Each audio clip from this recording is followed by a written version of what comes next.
Boa noite a todos. Que boa noite fraco, né? Isso é sono? Ah, que energia boa agora chegou aqui para nós. Para nós é motivo de imensa alegria, né? Estarmos reunidos aqui nesta casa bendita, recebendo esses corações queridos, lembrando que não estamos aqui adstritos a essas paredes físicas, né? Porque a casa espírita, ela transcende a essas paredes e aqui com certeza irmãos queridos estão sendo trazidos para poder buscar, como nós, um pouco de conhecimento, reflexões que são muito importantes no nosso crescimento espiritual. A nossa proposta, então, é falar sobre a segunda obra da série André Luiz, A Vida no Mundo Espiritual, e uma análise dos aspectos mediúnicos. Obviamente, não vamos falar de toda a obra, né? São 51 capítulos, 298 páginas.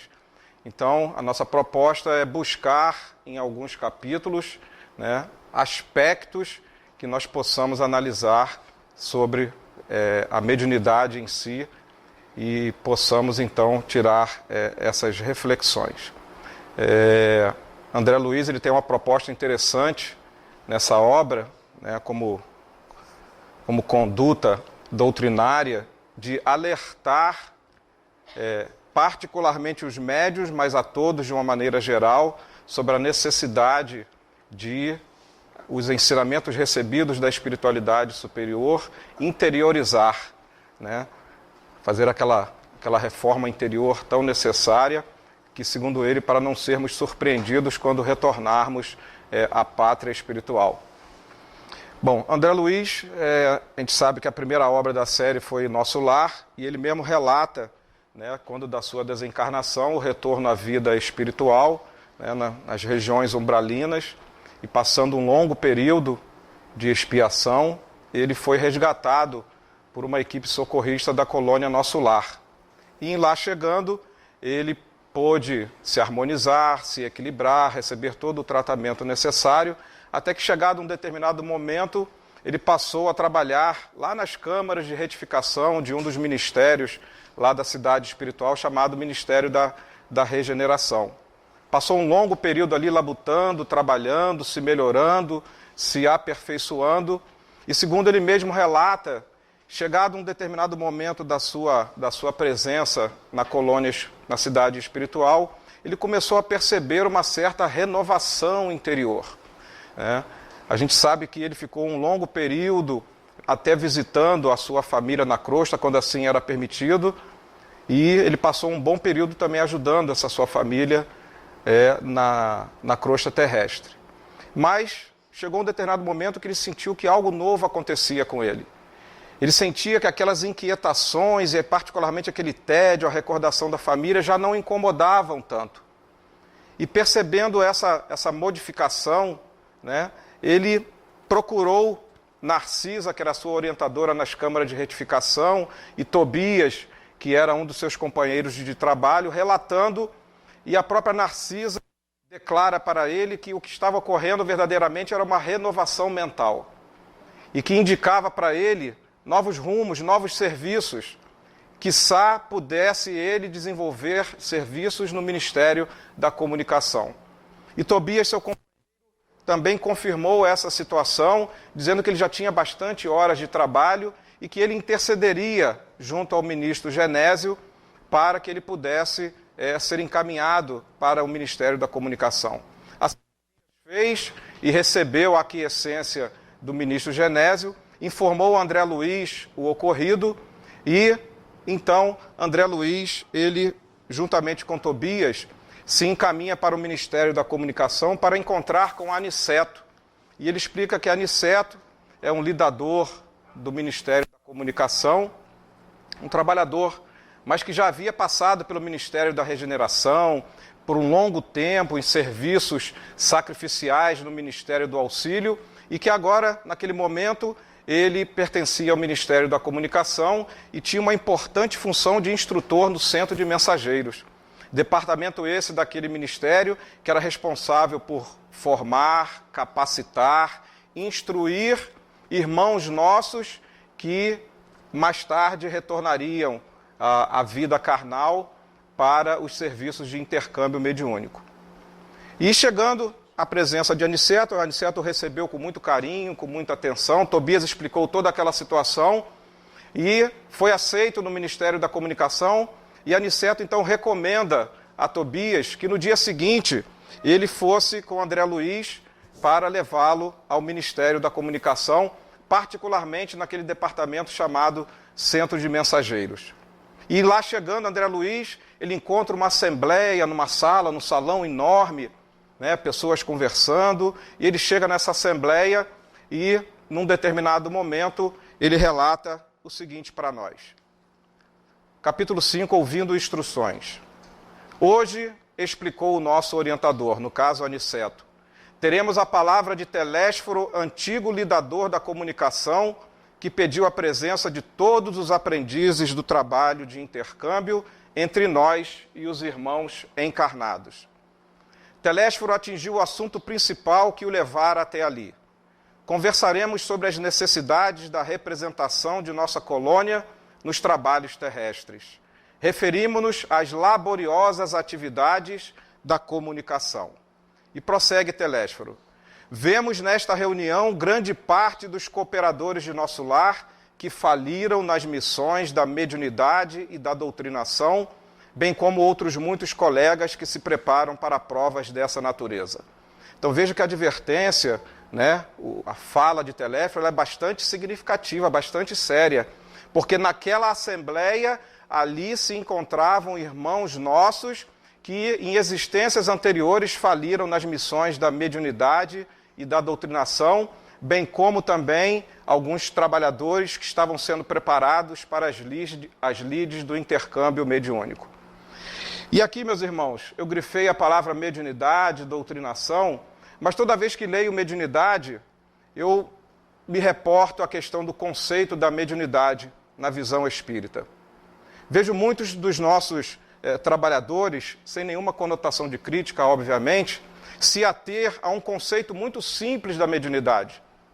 Tirado lá do capítulo 24 do Evangelho segundo o Espiritismo, não ponhais a candeia por debaixo do alqueire, lá no item 12, quando o nosso mestre Leonês Allan Kardec diz assim, digamos que a mediunidade é inerente a uma disposição orgânica, de que qualquer homem pode ser dotado de ver, de ouvir, de falar.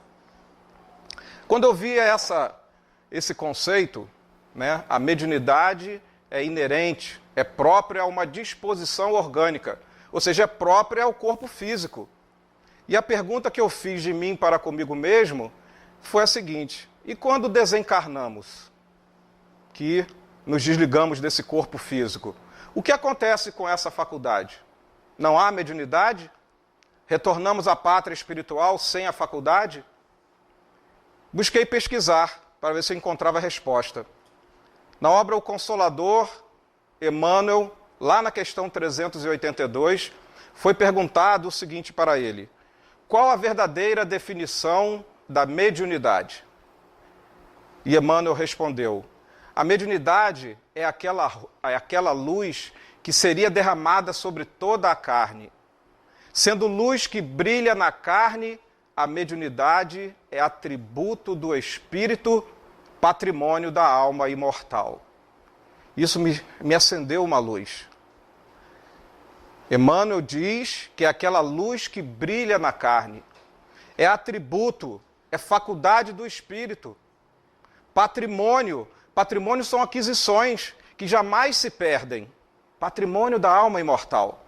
Mas ainda não satisfeito, aprofundei a pesquisa e encontrei em Joana de Ângeles, Jesus e o Evangelho à luz da psicologia profunda, no capítulo Mediunidade, em que a autora espiritual diz assim, a mediunidade, que permite o intercâmbio entre os dois planos vibratórios, é faculdade da alma, semelhante à inteligência de natureza extrafísica, no soma, encontra os neurônios e as moléculas especiais para a sua exteriorização. Vejam que o conceito está em perfeita consonância com Emmanuel. É faculdade da alma, de natureza extrafísica, psíquica, Então, que fica claro para nós que a mediunidade, quando desencarnamos, por ser esse patrimônio, retornamos com ela para a vida espiritual. Porque se ela é semelhante à inteligência, o que é a inteligência? Kardec perguntou, questão 24 do Livro dos Espíritos, e eles responderam, é atributo essencial do espírito. Ora, se a inteligência é atributo essencial do espírito, é faculdade do espírito, e a mediunidade é semelhante, obviamente que quando desencarnamos, retornamos com a inteligência. E fatalmente retornamos com essa faculdade. E André Luiz é vasto, nas suas páginas doutrinárias, falar que a mediunidade ocorre perfeitamente no mundo espiritual quando desencarnados. Então vejam, meus irmãos, quando Kardec diz que a mediunidade é inerente, é própria, é uma disposição orgânica, não podemos parar aí. Precisamos colocar uma vírgula para entender que é atributo do espírito, patrimônio da alma imortal. E aí o conceito está bastante pleno. Por que vamos fechar um parênteses aqui agora sobre a questão da mediunidade. Por que eu citei isso? Porque o próprio Kardec, em suas páginas doutrinárias, falara para nós que todos somos médiuns em algum grau. Então vejam que quando o Telésforo fala para essa assembleia de irmãos que faliram nas missões de mediunidade da doutrinação, se todos somos médiuns de alguma sorte, a mensagem não pode ser só para essa assembleia restrita, porque o próprio André Luiz descortinou a vida espiritual para nós. Então a mensagem de Telésforo, as suas advertências, são para todos nós. Médiuns, ostensivos ou não, todos aqueles que trabalham nas atividades de assistência espiritual, nas atividades de intercâmbio mediúnico. É um alerta para todos nós, que nós vamos agora encontrar essas orientações com Telésforo. Ele prossegue. A humanidade terrena atualmente é como um grande organismo coletivo, cujas células, que são as personalidades humanas, se envolvem no desequilíbrio entre si, em processo geral de reajustamento e redenção. Olha que maravilha. Quem é a humanidade terrena? Os 4, 7 bilhões de reencarnados na Terra? Obviamente que não. Mais de 20 bilhões estão desencarnados, aguardando uma oportunidade reencarnatória. Então, esses quase 30 bilhões de espíritos é como um grande organismo coletivo, é como um grande ser coletivo que é composto de unidades, de células, de personalidades que somos nós, seres pensantes do universo. E cada pensamento emitido vai irradiar uma energia mental, uma onda mental, que será proporcional ao grau evolutivo alcançado. Se essas energias mentais são boas, são harmonizantes, essa energia mental se irradiará na mesma proporção. Mas se mentes em desequilíbrio irradiam essas energias inferiores, elas na mesma proporção também são irradiadas. Num processo em que aquele que pensa é o emissor e aquele que recebe, o receptor, é outra mente que, encontrando sintonia nessas energias mentais, pelo processo de telementação, de mente a mente, da telepatia, recebe essas energias mentais em sintonia e pelo processo de reflexão as devolve. Agora peguemos essas energias mentais multiplicadas por esses bilhões e bilhões de espíritos reencarnados e desencarnados, com suas mentes em desequilíbrio, e o que vemos em torno do nosso planeta? Uma psicosfera, um campo energético de energias densas, deletérias, recheadas de miasmas, por causa das nossas mentes em desequilíbrio, formando uma grande psicosfera. E o autor, Telésforo, prossegue dizendo assim: a rigor, nós também compreendemos que os serviços da comunicação poderiam realizar-se no plano da inspiração divina no mundo, do superior para o inferior. Mas como podemos agir assim diante de milhões de espíritos enfermos e criminosos nos planos ou nas zonas visíveis e invisíveis da Terra? O próprio Telésforo, diante dessa pergunta, responde com uma outra pergunta. Pelo simples culto externo da Igreja de Roma, da ação da fé, da salvação pela fé, conforme proposta da reforma protestante? Ou pela simples afirmação da vontade, conforme determinadas escolas espiritualistas? Concordamos que a reverência ao Pai, a fé e a vontade são expressões necessárias para a revelação divina no homem. Mas não podemos esquecer que o trabalho é necessidade fundamental para a elevação do ser espiritual. O trabalho. Olha a advertência de Telésforo para cada um de nós. Questão 675 de O Livro dos Espíritos. Kardec pergunta à espiritualidade: por trabalho, só se devem entender as ocupações materiais? E eles responderam: não, o espírito trabalha, assim como o corpo. Toda ocupação útil é trabalho. Esse trabalho que Telésforo está nos concitando é o trabalho útil, é o trabalho no bem, é o trabalho no amor com o Cristo, é o trabalho na caridade. É esse trabalho que nós, que abraçamos as lides espíritas e concordamos em trabalhar nos intercâmbios mediúnicos, nas reuniões de assistência espiritual, seja que atividade for, ele está nos concitando a abraçarmos essa tarefa divina desse trabalho que é necessidade fundamental para a evolução de cada ser. Por que ele diz isso, meus irmãos? Necessitamos de colaboradores fiéis, que não cogitem de condições, compensações, discussões, mas que se interessem pelas sublimidades do sacrifício e de renunciação com o Senhor.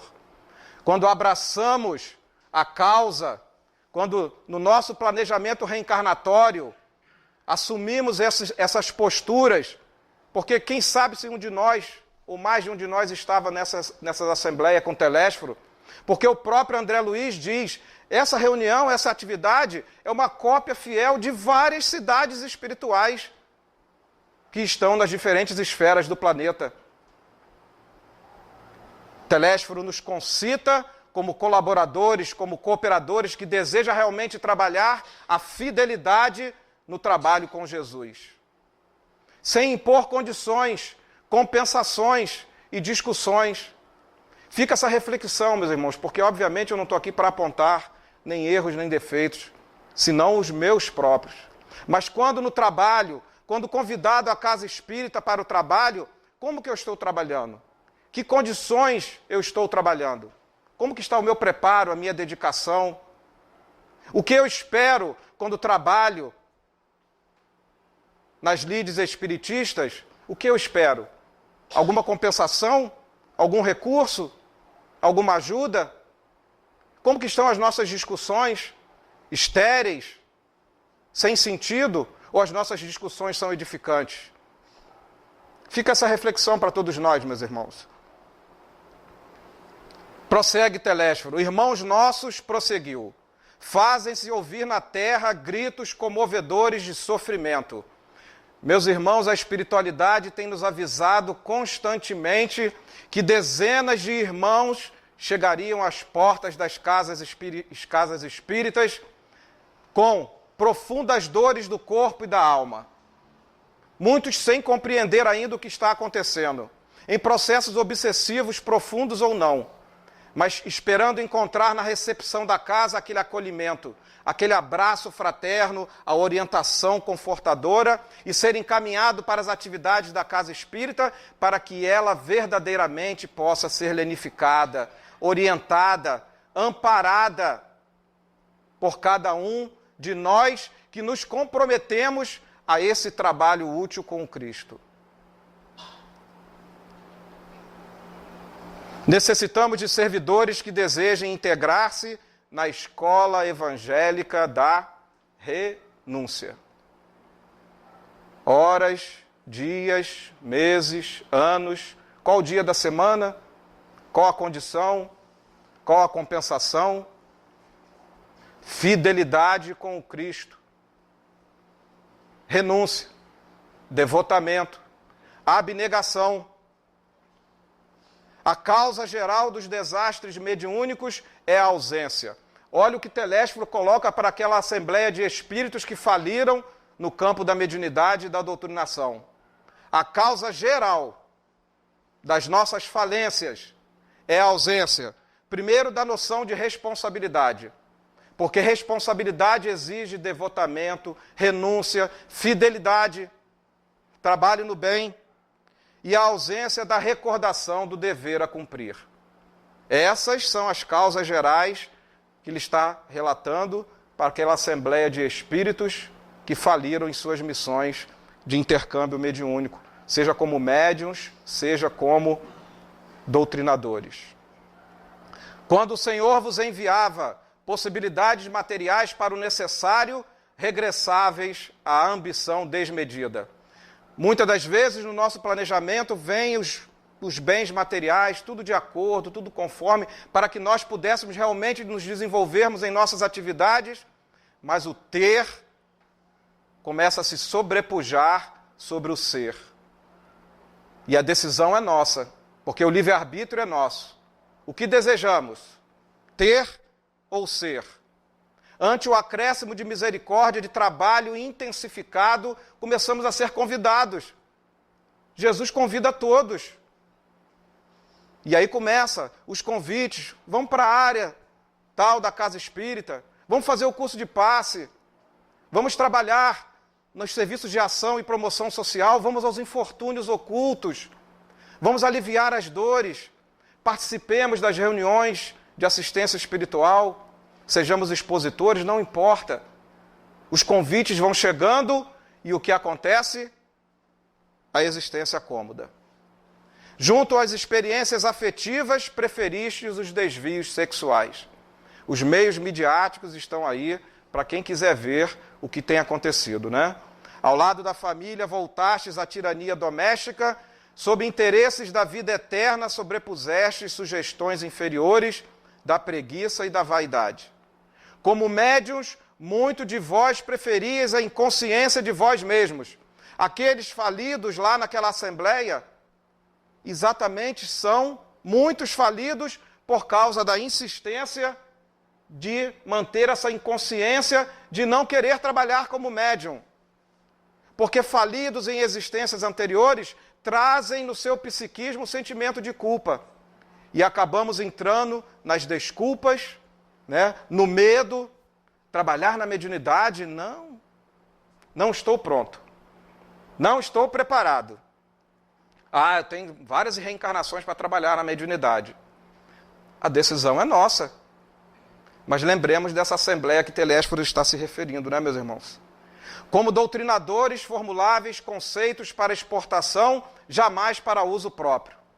Doutrinador, né, a técnica da oratória, o conhecimento intelectual exacerbado, mas suas palavras, seus conceitos são muito mais para uso do seu próximo do que para si mesmo.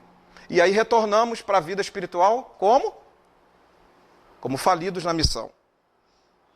Tudo porque, meus irmãos, por termos esquecido em nossos labores carnais que Espiritismo é revelação divina para a renovação fundamental dos homens.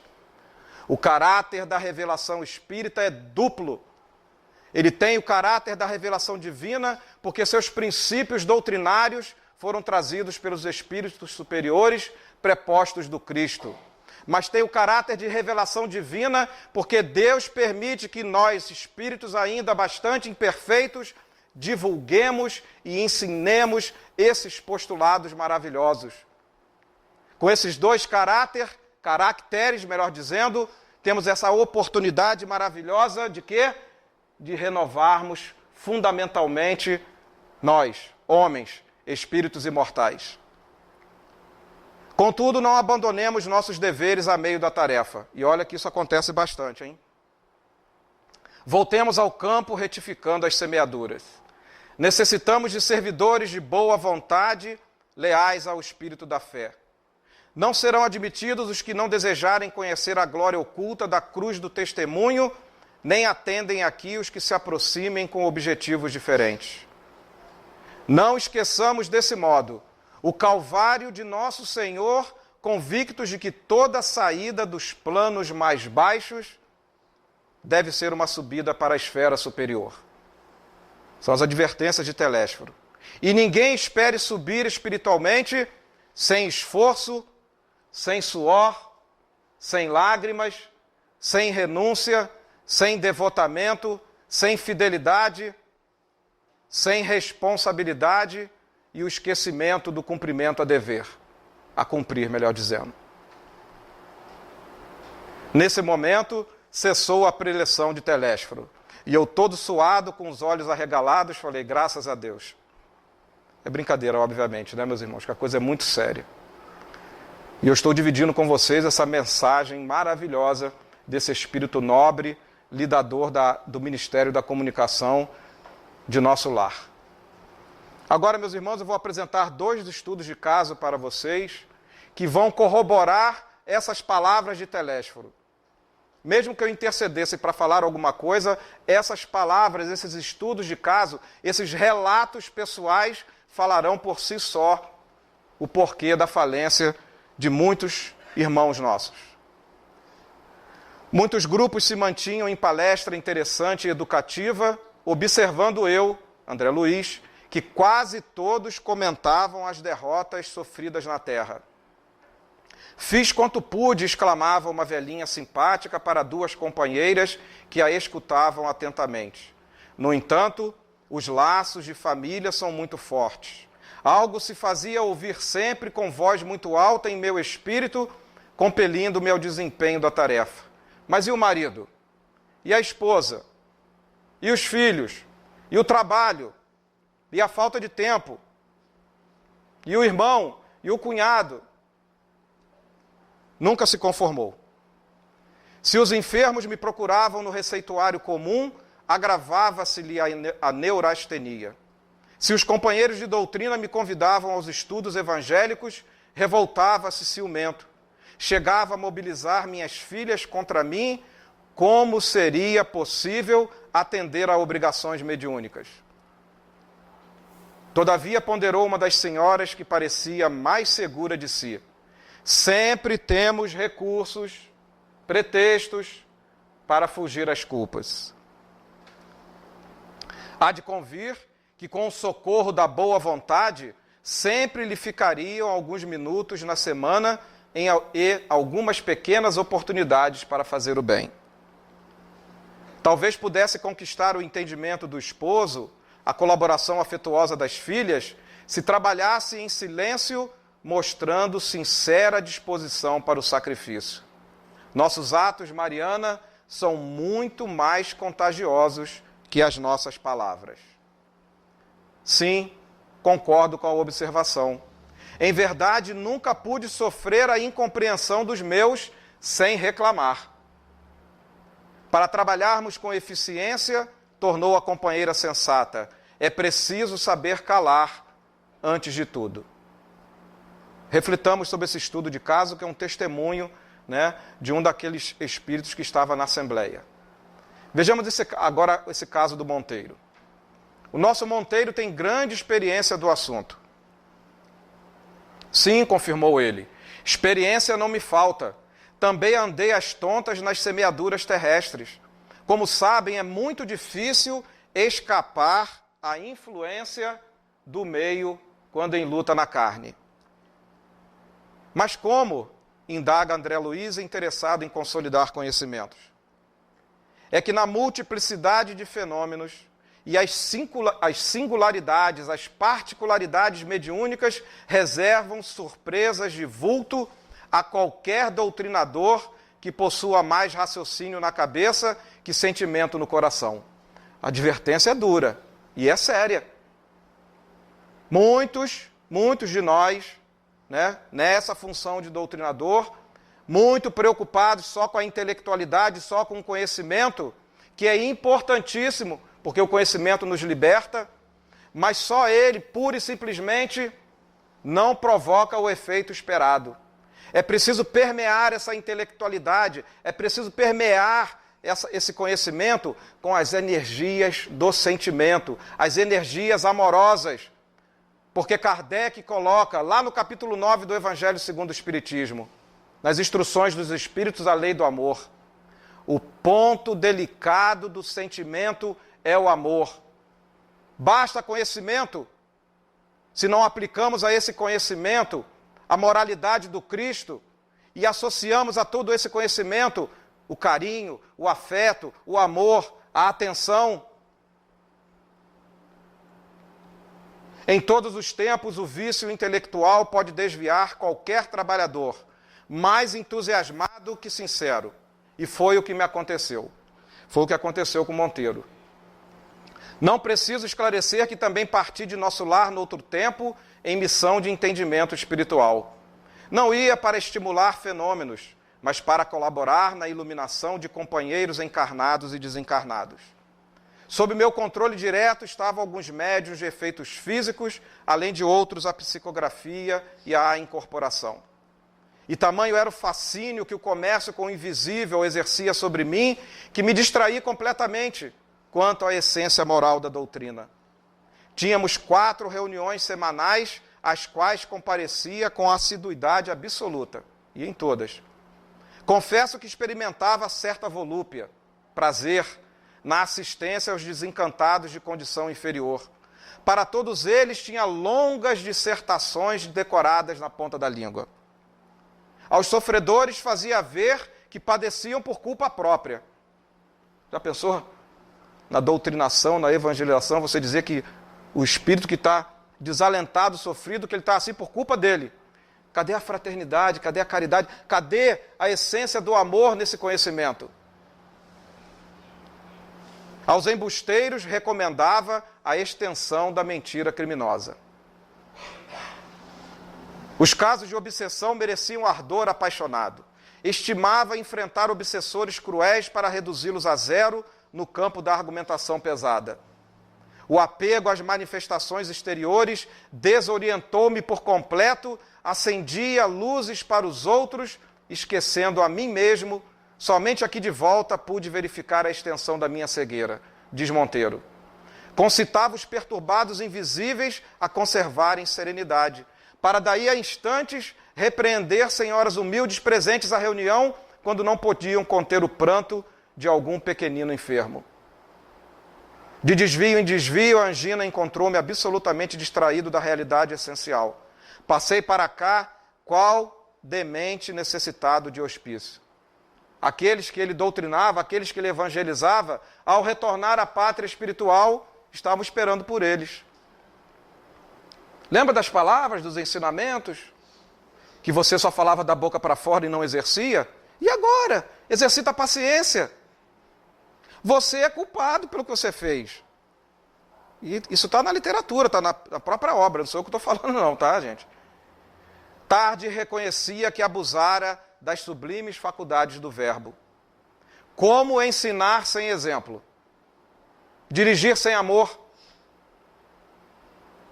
Que fiquem esses 2 estudos de caso como reflexões para nós, corroborando tudo que Telésforo falou para aquela assembleia de espíritos falidos na mediunidade e na doutrinação. Tem outros estudos de caso maravilhosos, mas o nosso tempo é muito exíguo, né? Não tem como. Bom, meus irmãos, André Luiz preparado, então, capacitado lá no Centro de Mensageiros, Aniceto forma uma equipe, junto com Vicente, que era seu companheiro de estudo, também fora médico na última reencarnação, e os mensageiros do bem descem às hostes terrestres para auxiliar os desvalidos, para colaborar com os necessitados e os sofridos. Diz que essas criaturas invisíveis e reencarnadas eram verdadeiras cartas vivas de socorro e auxílio aos sofredores do umbral, da crosta e das trevas. Os preparativos espirituais para a reunião eram ativos e complexos. Entendamos aqui reunião, meus irmãos, não apenas com aquela reunião privativa da desobsessão, mas a reunião de estudo e prática da mediunidade, as reuniões públicas, as reuniões de assistência espiritual. Todas as atividades espirituais da Casa Espírita se enquadram exatamente aqui nesse termo reunião. E, portanto, os ensinamentos cabem também. Chegamos de regresso à residência de Dona Isabel quando faltavam poucos minutos para as 18 horas. Dona Isabel, uma senhora viúva, né, mãe de, se não me engano, 3 filhos, que era médium com várias faculdades e também era médium receitista. Na sua pequena residência humilde, diz André Luiz que era um dos postos avançados da colônia Nosso Lar. Uma casa humilde que funcionava também como um centro espírita. E eu grifei, meus irmãos, essa questão das 18 horas, por que André Luiz colocou que faltavam poucos minutos para as 18 horas? Uma primeira pergunta que eu fiz a mim mesmo. E por que 18 horas? Fiquemos com essas duas questões que nós vamos analisar um pouquinho mais à frente. Observando com estranheza determinadas operações, fiz algumas perguntas ao nosso orientador, que me esclareceu com bondade. Realizar uma sessão de trabalhos espirituais eficientes não é coisa tão simples. E não é mesmo, nós vamos ver agora. Quando encontramos companheiros encarnados, entregues ao serviço, com devotamento, com renúncia, com fidelidade, com bom ânimo, com sacrifício, com esforço, isentos de preocupação, de experiências malsãs, inquietações injustificáveis, mobilizamos grandes recursos a favor do êxito necessário.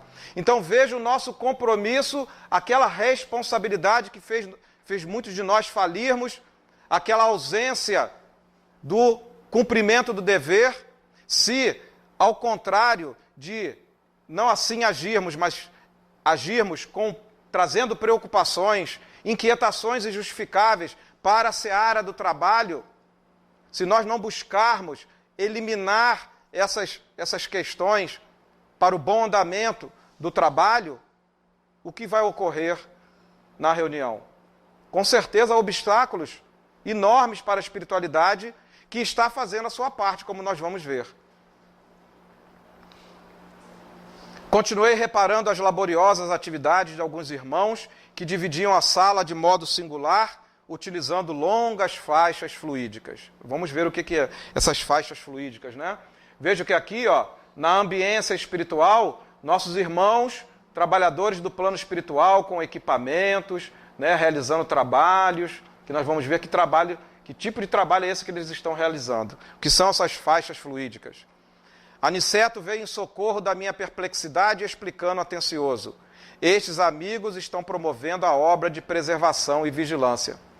Preservação do ambiente material e preservação da ambiência espiritual, fruto das mentes em desequilíbrio, encarnadas e desencarnadas, que lançam formas de pensamento, clichês mentais, imagens mentais de desequilíbrio, de preocupação injustificável, miasmas, larvas psíquicas, que poluem ambos os planos da vida. E esses irmãos vão fazendo, então, o trabalho de asepsia, de preservação e de vigiar também, tanto a ambiência material quanto a ambiência espiritual, pelas supostas invasões que poderiam ocorrer, que nós vamos ver aqui um pouquinho mais à frente. Serão trazidas aos trabalhos de hoje algumas dezenas de sofredores e torna-se imprescindível limitar-lhes a zona da influenciação. Reparei admirado que eles magnetizavam o próprio ar. Então vejo que na equipe espiritual, além do dirigente, trabalhos variados, técnicos em magnetismo, trabalhadores da vigilância, da proteção, da limpeza, de uma maneira geral. Vejo como o trabalho é organizado. Para disseminar as luzes evangélicas aos desencarnados, são precisas providências variadas e complexas, sem o que tudo redundaria em aumento de perturbações. Este núcleo é pequenino, lá a casa da Dona Isabel, né? Considerado do ponto de vista material, mas apresenta grande significação para nós outros. É preciso vigiar, não esqueçamos. A uma ordem de um dos superiores daquele templo doméstico, espalharam-se os vigilantes em derredor da moradia singela.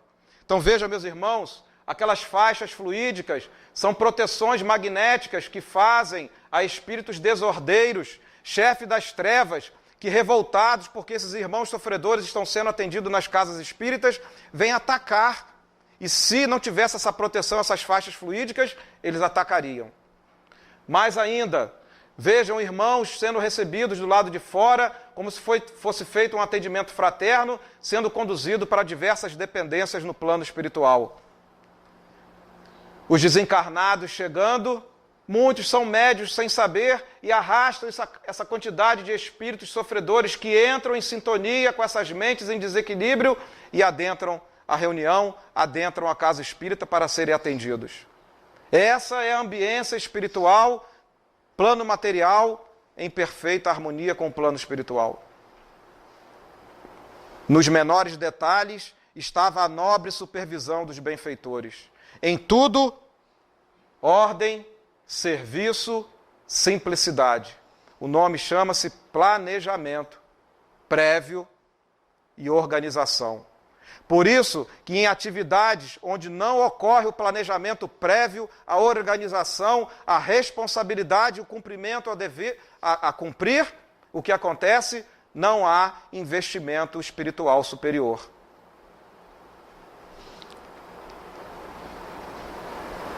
Logo após alguns minutos, além das 18 horas, começaram a chegar os necessitados da esfera invisível ao homem comum. Vejam, meus irmãos, a importância da hora. Logo após alguns minutos, depois das 18 horas, que era o horário aprazado, marcado para iniciar a tarefa, os nossos irmãos necessitados já começavam a chegar. Então, 18 horas, alguns minutos antes das 18, porque nós precisamos ser responsáveis. Pontualidade, assiduidade, porque eles, do lado de lá, como se fala, são assíduos, são pontuais, são responsáveis. E o mínimo que eles esperam de nós é o quê? A mesma recíproca. Sermos pontuais, sermos assíduos, sermos responsáveis, planejarmos e nos organizarmos, porque eles assim procedem. E aqui, meus irmãos, eu vou abrir um slide para nós citarmos essa questão das 18 horas. Veja que coisa interessante. Por que as atividades mediúnicas normalmente são à noite? De uma maneira geral, né? Veja o que nós encontramos em Missionários da Luz. As entidades perturbadas mantinham-se à porta, dando a ideia de alguém à espera de brecha para entrar. Há sempre que fazeres urgentes no auxílio oportuno aos nossos irmãos da crosta, comentou o instrutor com afabilidade e doçura. Na maior parte das vezes, é mais eficiente o nosso concurso, a nossa ajuda, a nossa participação à noite. Por quê? Quando os raios solares diretos não desintegram certos recursos de nossa cooperação. Então veja que a luz branca, a luz solar, ela de alguma forma combate aquelas energias etéreas, sutis, balsamizantes, interferem nessas energias. Mas há um contraponto, veja que interessante. De modo geral, as condições de luta para os enfermos são mais difíceis à noite. Por quê? Os raios solares, nas horas diurnas, destroem grande parte das criações mentais inferiores dos doentes em estado melindroso. Então vejam que os raios solares, se não existissem, sabe o que aconteceria conosco? Não estaríamos aqui vivos. Não teria um espírito aqui reencarnado.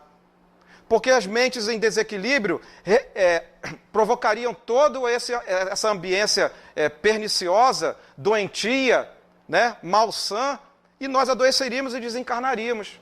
Por isso os raios solares combatem e destroem essas emissões negativas. Mas, prossigamos, não acontecendo mesmo à noite,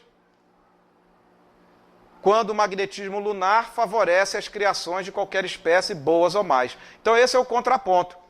Mesmo o magnetismo lunar não destruindo as emanações mentais boas ou mais, a espiritualidade prefere a noite, porque os recursos, as energias etéreas, benfazejas, não sendo destruídas pelos raios solares, combatem essas energias mais.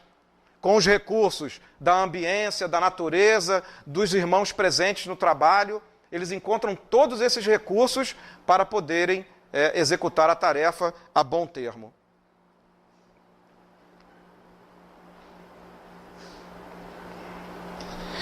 Prossegue. Se fosse concedida à criatura vulgar uma vista de olhos, ainda que ligeira, sobre uma assembleia de espíritos desencarnados em perturbação e sofrimento, e nós estamos vendo, né, nas imagens, muito se lhes modificariam as atitudes na vida normal.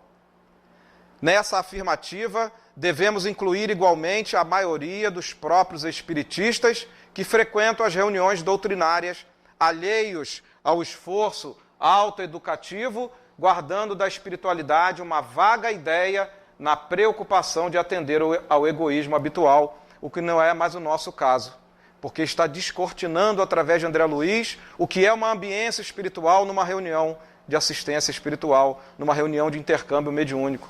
Está tudo às claras como funciona a organização, o planejamento, os riscos, como deve ser a nossa conduta, como devem ser as nossas ações, os nossos pensamentos, como devemos nos preparar para a atividade, que nós vamos ver mais à frente a questão da concentração, o que vem a ser a concentração à luz da doutrina espírita. É lógico que devemos, quando encarnados, prestar toda a assistência ao corpo físico que funciona como vaso sagrado. Mas remediar a saúde e viciar a mente são duas atitudes essencialmente antagônicas entre si. Se viciamos a mente, o espírito está doente, está desequilibrado. E, consequentemente, nosso corpo orgânico, nosso vaso físico, estará doente, estará desequilibrado. Não adianta buscar curar o efeito e não ir na causa, porque é o espírito que está doente, é ele que está desequilibrado. Isso está claro para nós.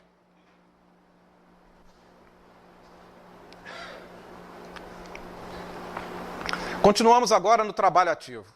A interpretação de Bentes, que era o doutrinador lá da reunião, obedecendo à inspiração de um emissário de nobre posição, presente à Assembleia, era recebida com respeito geral no círculo das entidades desencarnadas. Então veja como que é o respeito, a responsabilidade, o trabalho lá no plano espiritual, né? Na atividade. Na esfera dos encarnados, porém, não se notava o mesmo traço de harmonia. Observava-se apreciável instabilidade de pensamento. É aquele primeiro slide lá do Telésforo, né? Que a humanidade terrena é um grande ser coletivo, né? Composto de células, de unidades, de seres pensantes. Se a mente está em desequilíbrio, se o pensamento está em desequilíbrio, o que nós provocamos no ambiente? Desequilíbrio, perturbação, instabilidade. A expectativa ansiosa dos presentes perturbava a corrente vibratória, a corrente mental. De quando em quando surpreendíamos determinados desequilíbrios que afetavam a posição receptiva do comentarista, que parecia perder o fio das ideias, tal qual se diria na linguagem comum. Isso acontece muito, meus irmãos. Os doutrinadores, em determinados momentos em que ele está raciocinando, recebendo as inspirações, as orientações do dirigente, mas não há uma unidade de pensamentos no trabalho, ele acaba perdendo realmente a ideia. Fica bem perdido. Obviamente a espiritualidade é misericordiosa e vai recolocar, mas vão ter que interceder, interferir naqueles da ambiência material que estão com seus pensamentos desequilibrados. É um trabalho a mais que a gente gera para a espiritualidade. Olha a nossa responsabilidade. Reparamos que alguns irmãos encarnados se mantinham irrequietos em demasia, mormente os mais novos em conhecimentos doutrinários exibiam enorme irresponsabilidade. A mente lhes vagava muito longe dos comentários edificantes. Viam-se distintamente as imagens mentais, os clichês mentais, as formas de pensamento. Alguns se prendiam aos quefazeres domésticos, outros se impacientavam por não lograrem a realização imediata dos propósitos que os haviam levado até ali. Condições, compensações, discussões, causas gerais também da nossa falência no trabalho mediúnico. E em todas as tarefas, como nós estamos vendo, né? Aniceto considerou discreto. Muitos estudiosos do espiritismo se preocupam com o problema da concentração em trabalhos de natureza espiritual. E ele agora vai falar para nós o que é a concentração no trabalho na casa espírita. Olha que bacana. Primeiro ele vai falar um pouco do dirigente, né, dos trabalhos. Não são poucos os que estabelecem padrão ao aspecto exterior da pessoa concentrada. Por incrível que pareça, tem isso. O médium está lá procurando se concentrar, e nós vamos ver como que é essa concentração. Se leva a cabeça para frente, se leva a cabeça para trás, né? Se não está com as mãos sobre a mesa. Pior, se não está com as mãos sobre a mesa e com as palmas para cima, né? Para receber as energias. Por incrível que pareça, isso tem em casas espíritas nossas, irmão. Por falta de informação, por falta de esclarecimento. A posição sentado, tranquilo, retinho, cabeça reta, e a cabeça está onde? O pensamento está onde? Pior, o coração está onde? Adianta o aspecto físico? Se o pensamento não está unido no propósito do trabalho? Exigem determinada atitude corporal e esperam resultados rápidos nas atividades dessa ordem. Meus irmãos, se tem uma equipe espiritual que comparece muito antes do trabalho, que planeja, que organiza, quem vai orientar e determinar as comunicações é a equipe espiritual, obviamente. Já sabe os médios que estão em condições de incorporarem, e outros que vão ser isolados porque não reúnem a menor condição de se comunicar, de trazer o nosso irmão comunicante. Portanto, o número, resultados, isso está nas mãos da equipe espiritual, que planejou e organizou o trabalho. Entretanto, quem diz concentrar forçosamente se refere ao ato de congregar alguma coisa. Concentrar é reunir no centro, num ponto. É a capacidade de reunir os pensamentos todos num objetivo comum. Congregar alguma coisa, no nosso caso, é convergir todos os pensamentos para um objetivo comum. O objetivo do trabalho. Olha a concentração o que é. Ora, se os amigos encarnados não tomam a sério as responsabilidades, o cumprimento a dever, o dever a cumprir, estou invertendo, né? Que lhes dizem respeito fora dos recintos de prática espiritista. Isso aqui é fundamental nós entendermos. Só quando adentramos na atividade que nós precisamos fazer esse conjunto de atividades, de comportamentos, para nos concentrarmos, como que está a nossa vida fora daquela porta da casa espírita? Como estão nossos pensamentos? Como que estão nossos estudos? Como estão nossas leituras? Que tipo de ambiente comparecemos e nos comprazemos? Porque Telésforo foi claro para aquela assembleia de irmãos falidos na mediunidade. Sacrifício, renúncia, abnegação, devotamento, fidelidade, dever a cumprir. Se porventura são cultores da leviandade, da indiferença, do erro deliberado e incessante, da teimosia, da inobservância, ou seja, do não cumprimento interno dos conselhos de perfeição cedidos a outrem, se assim nos comportamos, olha a pergunta de Aniceto, que poderão concentrar nos momentos fugazes, nos momentos temporários, em que durante 90 minutos estamos aqui numa reunião espírita. Como concentrar nesses momentos fugazes de serviço espiritual? Boa concentração exige vida reta, disciplina, condutas, comportamentos, vigiando, orando, leituras edificantes, dia a dia, semana a semana, mês a mês. Porque olha o que ele coloca, para que os nossos pensamentos se congreguem uns aos outros, e é isso que precisa, né, formar aquele feixe energético para nós darmos a nossa contribuição na atividade, fornecendo o potencial de energia, nobre união para o bem, é indispensável trabalho preparatório, planejamento, organização de atividades mentais na meditação de ordem superior.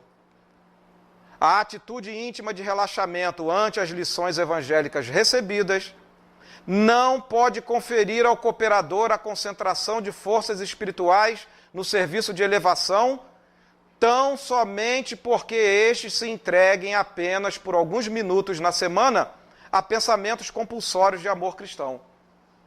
Mas claro que isso é louvável, que que nós cheguemos 15 minutos antes, 20 minutos antes na atividade, sentemos, façamos um exercício respiratório, fechemos os nossos olhos, façamos uma prece, busquemos essa concentração. Isso aí é louvável. Mas é o suficiente?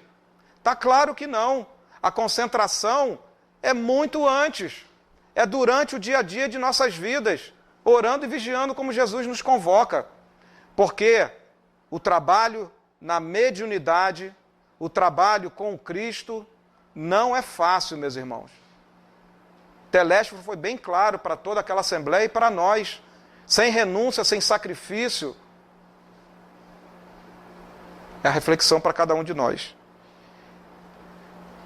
A concentração deve ser um estado habitual. A concentração deve ser um estado normal da mente em Cristo e não uma situação passageira junto ao Cristo, disse Viana de Carvalho. Essa é a concentração à luz da doutrina espírita. Para aqueles que verdadeiramente abraçaram com responsabilidade e com sentimento do dever a cumprir, abraçou as hostes dos intercâmbios mediúnicos, dos trabalhos espíritas e em outras religiões. Nós estamos aqui focando porque a nossa assembleia é de espíritas. A meditação, melhor dizendo, a concentração é diuturna e não apenas minutos antes da atividade começar. Reparei com mais atenção os circunstantes encarnados. Não fosse o devotamento dos colaboradores do nosso plano, tornar-se-ia impossível qualquer proveito concreto. Olha a assistência, né, espiritual e olha o trabalho que nós damos. Isidoro e outros amigos devotados trabalhavam com ardor, despertando alguns dorminhocos, né, muitos dormem, e depois não, eu desdobrei, entrei em êxtase, e está babando em cima do outro colega que está do lado, né? Reajustando o pensamento dos invigilantes para neutralizar determinadas influências nocivas. Nós temos dúvida, depois de tudo que foi falado aqui, o que o pensamento desequilibrado, desarmonizante, de energias inferiores provoca em nós, no nosso próximo e no trabalho? Alguém tem dúvida? Eu reconhecia que os benefícios imediatos da doutrinação de Bentes eram muito mais visíveis entre os desencarnados. No grupo destes, não havia um só que não recebesse consolações diretas e sublime conforto. Era necessário, de fato, grande renúncia para atender ao trabalho compacto e numeroso no setor de assistência aos encarnados, que somos nós. Porque poucos frequentadores do grupo pareciam manter a atitude correspondente à sublime dedicação fraternal em nome do nosso Mestre. Aniceto, porém, adivinhando meus pensamentos, falou com bondade. Um dia, André, você compreenderá com Jesus que melhor é servir que ser servido, mais belo é dar que receber. Muito obrigado pela atenção e uma boa noite a todos.